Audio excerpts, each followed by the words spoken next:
ओम शांति 1/8/2024 प्रातः मुरली। ओम शांति। बाप दादा मधुबन। बाबा आज कह रहे हैं, मीठे बच्चे, तुम पवित्र बनने के बगैर वापिस जा नहीं सकते। इसलिए बाप की याद से आत्मा की बैटरी को चार्ज करो और नेचुरल पवित्र बनो। मीठे बच्चे, तुम पवित्र बनने के बगैर वापिस जा नहीं सकते। इसलिए बाप की याद से आत्मा की बैटरी को चार्ज करो और नेचुरल पवित्र बनो। प्रश्न: बाबा तुम बच्चों को घर चलने के पहले कौन सी बात सिखलाते हैं? उत्तर: बच्चे, घर चलने के पहले जीते जी मरना है। इसलिए बाबा तुम्हें पहले से ही देह के भान से परे ले जाने का अभ्यास कराते हैं, अर्थात मरना सिखलाते हैं। ऊपर जाना माना मरना। जाने और आने का ज्ञान अभी तुम्हें मिला है। तुम जानते हो हम आत्मा ऊपर से आई है, इस शरीर द्वारा पार्ट बजाने। हम असूल वहाँ के रहने वाले हैं, अभी वहाँ ही वापिस जाना है। ओम शांति। अपने को आत्मा समझ बाप को याद करने में कोई तकलीफ खुद का नहीं खाना है। इसको कहा जाता है सहज याद। पहले पहले अपने को आत्मा ही समझना है। आत्मा ही शरीर धारण कर पार्ट बजाती है। संस्कार भी सब आत्मा में ही रहते हैं। आत्मा तो इंडिपेंडेंट है। बाप कहते हैं, अपने को आत्मा समझ मुझ बाप को याद करो। ये नॉलेज अभी ही तुमको मिलती है, फिर नहीं मिलेगी। तुम्हारा ये शांत में बैठना दुनिया नहीं जानती। इसको कहा जाता है नेचुरल शांति। हम आत्मा ऊपर से आई है, इस शरीर द्वारा पार्ट बजाने। हम आत्मा असूल वहाँ के रहने वाले हैं। ये बुद्धि में ज्ञान है। बाकी इसमें हठयोग की कोई बात नहीं, बिल्कुल सहज है। अभी हम आत्माओं को घर जाना है, परंतु पवित्र बनने बगैर जा नहीं सकते। पवित्र होने के लिए परमात्मा बाप को याद करना है। याद करते करते पाप मिट जाएंगे। तकलीफ की तो कोई बात ही नहीं। तुम पैदल करने जाते हो तो बाप की याद में रहो। अभी ही याद से पवित्र बन सकते हो। वहाँ वह तो है पवित्र दुनिया। वहाँ उस पावन दुनिया में इस ज्ञान की कोई दरकार नहीं रहती, क्योंकि वहाँ कोई विकर्म होता नहीं। यहाँ याद से विकर्म विनाश करने हैं। वहाँ तो तुम नेचुरल चलते हो, जैसे यहाँ चलते हो, फिर थोड़ा थोड़ा नीचे उतरते हो। ऐसे नहीं कि वहाँ भी तुमको ये प्रैक्टिस करना है। प्रैक्टिस अभी ही करना है। बैटरी अब चार्ज करना है, फिर आहिस्ते आहिस्ते बैटरी डिस्चार्ज होना ही है।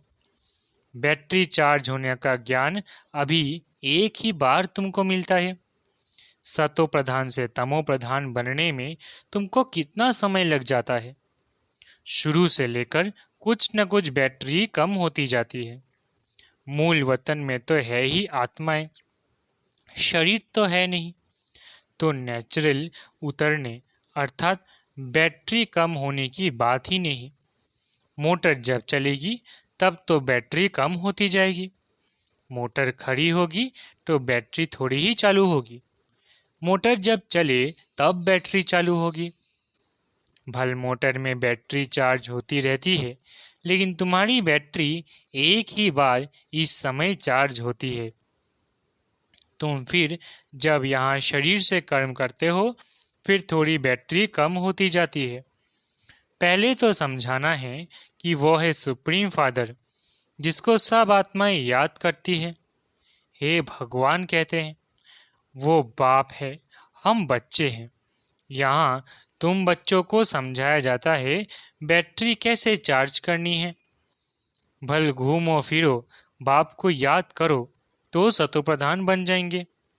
कोई भी बात न समझो तो पूछ सकते हो। है बिल्कुल सहज। 5000 वर्ष बाद हमारी बैटरी डिस्चार्ज हो जाती है। बाप आकर सबकी बैटरी चार्ज कर देते हैं। विनाश के समय सब ईश्वर को याद करते हैं। समझो बार हुई तो जो भी भक्त होंगे वो भगवान को ही याद करेंगे, परंतु उस समय भगवान की याद आ नहीं सकती। मित्र संबंधी धन दौलत ही याद आ जाता है। भले भगवान कहते हैं परंतु वो भी कहने मात्र। भगवान बाप है, हम उनके बच्चे हैं, ये तो जानते ही नहीं। उनको सर्वव्यापी का उल्टा ज्ञान मिलता है। बाप आकर सुलटा ज्ञान देते हैं। भक्ति की डिपार्टमेंट ही अलग है। भक्ति में ठोकरें खानी होती है। ब्रह्मा की रात सो ब्राह्मणों की रात है। ब्रह्मा का दिन सो ब्राह्मणों का दिन है। ऐसा तो नहीं कहेंगे शूद्रों का दिन शूद्रों की रात। ये राज बाप बैठ समझाते हैं। ये है बेहद की रात व दिन। अभी तुम दिन में जाते हो, रात पूरी होती है। ये अक्षर शास्त्रों में है। ब्रह्मा का दिन ब्रह्मा की रात कहते हैं, परंतु जानते नहीं हैं। तुम्हारी बुद्धि अब बेहद में चली गई है। यूं तो देवताओं को भी कह सकते हैं विष्णु का दिन विष्णु की रात, क्योंकि विष्णु और ब्रह्मा का संबंध भी समझाया जाता है। त्रिमूर्ति का ऑक्यूपेशन क्या है और तो कोई समझ ना सके। वो तो भगवान को ही कच्छ मच्छ में व जन्म मरण के चक्र में ले गए हैं। राधे कृष्ण आदि भी मनुष्य है, परंतु दैवी गुणों वाले। अभी तुमको ऐसा बनना है, दूसरे जन्म में देवता बन जाएंगे। 84 जन्मों का जो हिसाब किताब था वो अब पूरा हुआ है, फिर रिपीट होगा। अब तुमको ये शिक्षा मिल रही है। बाप कहते हैं मीठे मीठे बच्चों, अपने को आत्मा निश्चय करो। कहते भी है हम पाठधारी है, परंतु हम आत्माएं ऊपर से कैसे आती है ये नहीं समझते हैं। अपने को देहधारी ही समझ लेते हैं। हम आत्मा ऊपर से आती है, फिर कब जाएंगी? ऊपर जाना माना मरना, शरीर छोड़ना। मरना कौन चाहते हैं? यहाँ तो बाप ने कहा है तुम इस शरीर को भूलते जाओ। जीते जी मरना तुमको सिखलाते हैं, जो और कोई सिखला न सके। तुम आए ही हो अपने घर जाने के लिए। घर कैसे जाना है यह ज्ञान अभी ही मिलता है। तुम्हारा इस मृत्यु लोक का ये अंतिम जन्म है। अमर लोक सतयुग को कहा जाता है। अभी तुम बच्चों की बुद्धि में हैं हम जल्दी जल्दी जावे। पहले पहले तो घर मुक्तिधाम में जाना पड़ेगा। ये शरीर रूपी कपड़ा यहाँ ही छोड़ना है, फिर आत्मा चली जाएगी घर। जैसे हद के नाटक के एक्टर्स होते हैं, नाटक पूरा हुआ तो कपड़े वहाँ ही छोड़कर घर के कपड़े पहन घर में जाते हैं। तुम्हें भी अब ये चोला छोड़ जाना है। सतयुग में तो थोड़े देवताएं होते हैं, यहाँ तो कितने मनुष्य हैं अनगिनत। वहाँ तो होगा ही एक आदि सनातन देवी देवता धर्म। अभी तो अपने को हिंदू कह देते हैं। अपने श्रेष्ठ धर्म कर्म को भूल गए हैं, तब तो दुखी हुए हैं। सतयुग में तुम्हारा श्रेष्ठ कर्म धर्म था, अभी कलयुग में धर्म भ्रष्ट है। बुद्धि में आता है कि हम कैसे गिरे हैं। अभी तुम बेहद के बाप का परिचय देते हो। बेहद का बाप ही आकर नई दुनिया स्वर्ग रचते हैं। कहते हैं मन मना भव। ये गीता के ही अक्षर है। सहज राज्यों के ज्ञान का नाम रख दिया है गीता। ये तुम्हारी पाठशाला है। बच्चे आकर पढ़ते हैं तो कहेंगे हमारे बाबा की पाठशाला है। जैसे कोई बच्चे का बाप प्रिंसिपल होगा तो कहेंगे हम अपने बाबा के कॉलेज में पढ़ते हैं। उनकी माँ भी प्रिंसिपल है तो कहेंगे हमारे माँ बाप दोनों प्रिंसिपल है, दोनों पढ़ाते हैं। हमारे मम्मा बाबा का कॉलेज है। तुम कहेंगे हमारे मम्मा बाबा की पाठशाला है। दोनों ही पढ़ाते हैं। दोनों ने यह रूहानी कॉलेज व यूनिवर्सिटी खोली है। दोनों इकट्ठे पढ़ाते हैं। बाप ने बच्चों को एडॉप्ट किया है। ये बहुत गूढ़ ज्ञान की बातें हैं। बाप कोई नई बात नहीं समझाते हैं। ये तो कल पहले भी समझानी दी है। हाँ, इतनी नॉलेज है जो दिन प्रतिदिन गुह्य होती जाती है। आत्मा की समझानी देखो अभी तुमको कैसे मिलती है। इतनी छोटी सी आत्मा में 84 जन्मों का पार्ट भरा हुआ है। वो कभी विनाश नहीं होता। आत्मा अविनाशी तो उनमें पार्ट भी अविनाशी। आत्मा ने कानों द्वारा सुना। शरीर है तो पार्ट है। शरीर से आत्मा अलग हो जाती है तो जवाब नहीं मिलता। अभी बाप कहते हैं, बच्चे तुमको वापिस घर चलना है। ये पुरुषोत्तम युग जब आता है तब ही वापिस जाना होता है। इसमें पवित्रता ही मुख्य चाहिए। शांति धाम में तो पवित्र आत्माएं ही रहती है। शांति धाम और सुख धाम दोनों ही पवित्र धाम हैं। वहाँ शरीर है नहीं, आत्मा पवित्र है। वहाँ बैटरी डिस्चार्ज नहीं होती। यहाँ शरीर धारण करने से मोटर चलती है। मोटर खड़ी होगी तो पेट्रोल कम थोड़ी ही होगा। अभी तुम्हारी आत्मा की ज्योत बहुत कम हो गई है, एकदम बुझ नहीं जाती है। जब कोई मरता है तो दीवा जलाते हैं, फिर उसकी बहुत संभाल रखते हैं कि बुझ ना जाए। आत्मा की ज्योत कभी बुझती नहीं है, वो तो अविनाशी है। ये सब बातें बाप बैठ समझाते हैं। बाबा जानते हैं कि ये बहुत स्वीट चिल्ड्रन है। ये सब कामचिता पर बैठ जलकर भस्म हो गए हैं। फिर इन्हों को जगाता हूँ। बिल्कुल ही तमो प्रधान मुर्दे बन पड़े हैं। बाप को जानते ही नहीं। मनुष्य कोई काम के नहीं रहे हैं।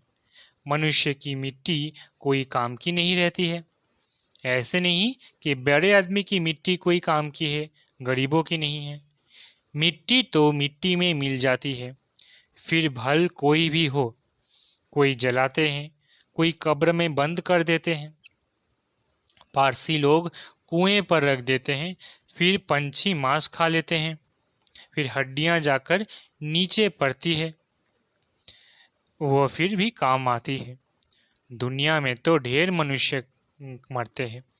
अभी तुमको तो आप ही शरीर छोड़ना है। तुम यहाँ आए ही हो शरीर छोड़कर वापिस घर जाने अर्थात मरने। तुम खुशी से जाते हो कि हम जीवन मुक्ति में जाएंगे। जिन्होंने जो पार्ट बजाया है अंत तक वही बजाएंगे। बाप पुरुषार्थ कराते रहेंगे, साक्षी हो देखते रहेंगे। ये तो समझ की बात है। इसमें डरने की कोई बात नहीं है। हम स्वर्ग में जाने के लिए खुद ही पुरुषार्थ कर शरीर छोड़ देते हैं। बाप को ही याद करते रहना है तो अंतमति सो गति हो जाए। इसमें मेहनत है। हर एक पढ़ाई में मेहनत है। भगवान को आकर पढ़ाना पड़ता है। जरूर पढ़ाई बड़ी होगी, इसमें देवी गुण भी चाहिए।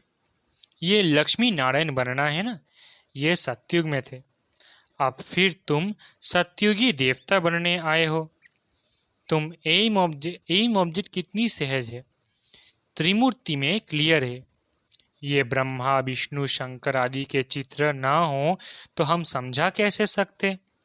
तो उन्होंने फिर वो चित्र बना दिया है। बाकी मनुष्य कोई इतनी भुजाओं वाला होता थोड़ी ही है। रावण 10 शीश का भी अर्थ है, ऐसा मनुष्य होता नहीं। ये बाप ही बैठ समझाते हैं। मनुष्य तो कुछ भी जानते नहीं। यह भी खेल है। यह कोई को पता नहीं है कि यह कब से शुरू हुआ है। परंपरा कह देते हैं। अरे वो भी कब से? तो मीठे मीठे बच्चों को बाप पढ़ाते हैं। वो टीचर भी है तो गुरु भी है। तो बच्चों को कितनी खुशी होनी चाहिए। ये म्यूजियम आदि किसके डायरेक्शन से खोलते हैं? यहाँ है ही माँ बाप और बच्चे। ढेर बच्चे हैं डायरेक्शन पर खोलते रहते हैं। लोग कहते हैं तुम कहते हो भगवान उवाच, तो रथ द्वारा हमको भगवान का साक्षात्कार कराओ। अरे, तुमने आत्मा का साक्षात्कार किया है? इतनी छोटी सी बिंदु का साक्षात्कार तुम क्या कर सकेंगे? जरूरत ही नहीं है। ये तो आत्मा को जानना होता है। आत्मा भ्रकुटी के बीच रहती है, इसके आधार पर ही इतना बड़ा शरीर चलता है। अभी तुम्हारे पास न लाइट का न रत्न जड़ित ताज है। दोनों ताज लेने लिए फिर से तुम पुरुषार्थ कर रहे हो। कल्प कल्प तुम बाप से वर्षा लेते हो। बाबा पूछते हैं आगे कब मिले हो? तो कहते हैं हाँ बाबा, कल्प कल्प मिलते आए हैं। क्यों? ये लक्ष्मी नारायण बनने के लिए। ये सभी एक ही बात बोलेंगे। बाप कहते हैं अच्छा, शुभ बोलते हो, अब पुरुषार्थ करो। सब तो नर से नारायण नहीं बनेंगे, प्रजा भी तो चाहिए। कथा भी होती है सत्यनारायण की। वो लोग कथा सुनाते हैं, परंतु बुद्धि में कुछ भी नहीं आता। तुम बच्चे समझते हो वो है शांतिधाम, निराकारी दुनिया। फिर वहां से जाएंगे सुखधाम। सुखधाम में ले जाने वाला एक ही बाप है। तुम कोई को समझाओ, बोलो अभी वापिस घर जाएंगे। आत्मा को अपने घर तो अशरीरी बाप ही ले जाएंगे। अभी बाप आए हैं, उनको जानते नहीं। बाप कहते हैं मैं जिस तन में आया हूँ उनको भी न ही जानते थे। रथ भी तो है ना, हर एक रथ में आत्मा प्रवेश करती है। सबकी आत्मा भ्रकुटी के बीच रहती है। बाप आकर भ्रकुटी के बीच में बैठेगा। समझाते तो बहुत सहज है। पतित पावन तो एक ही बाप है। बाप के सब बच्चे एक समान हैं। उनमें हर एक का अपना अपना पार्ट है। इसमें कोई इंटरफियर नहीं कर सकता। अच्छा, मीठे मीठे सिकिलधे बच्चों प्रति माता पिता बाप दादा का याद प्यार और गुड मॉर्निंग। रूहानी बाप की रूहानी बच्चों को नमस्ते। हम रूहानी बच्चों की रूहानी माता पिता बाप दादा को याद प्यार, गुड मॉर्निंग और नमस्ते नमस्ते नमस्ते। शुक्रिया बाबा। धारणा के लिए मुख्य सार। पहला, इस शरीर रूपी कपड़े से ममत्व निकाल जीते जी मरना है, अर्थात अपने सब पुराने हिसाब किताब चुकतू करने हैं। दूसरा, डबल ताजधारी बनने के लिए पढ़ाई की मेहनत करनी है, दैवी गुण धारण करने हैं। जैसा लक्ष्य है, शुभ बोल है, ऐसा पुरुषार्थ करना है। वरदान, अकल्याण के संकल्प को समाप्त कर अपकारियों पर उपकार करने वाले ज्ञानी तो आत्मा भव। अकल्याण के संकल्प को समाप्त कर अपकारियों पर उपकार करने वाले ज्ञानी तू आत्मा भव। कोई रोज आपको ग्लानि करे, आप अकल्याण करे, गाली दे, तो भी उसके प्रति मन में घृणा भाव न आए। अपकारी पर भी उपकार, यही ज्ञानी तो आत्मा का कर्तव्य है। जैसे आप बच्चों ने बाप को 63 जन्म गाली दी, फिर भी बाप ने कल्याणकारी दृष्टि से देखा, तो फॉलो फादर। ज्ञानी तो आत्मा का अर्थ ही है सर्व के प्रति कल्याण की भावना। अकल्याण संकल्प मात्र भी नहीं हो। स्लोगन, मन मना भव की स्थिति में स्थित रहो तो औरों के मन के भावों को जान जाएंगे। स्लोगन, मन मना भव की स्थिति में स्थित रहो तो औरों के मन के भावों को जान जाएंगे। अच्छा, ओम शांति। शुक्रिया बाबा।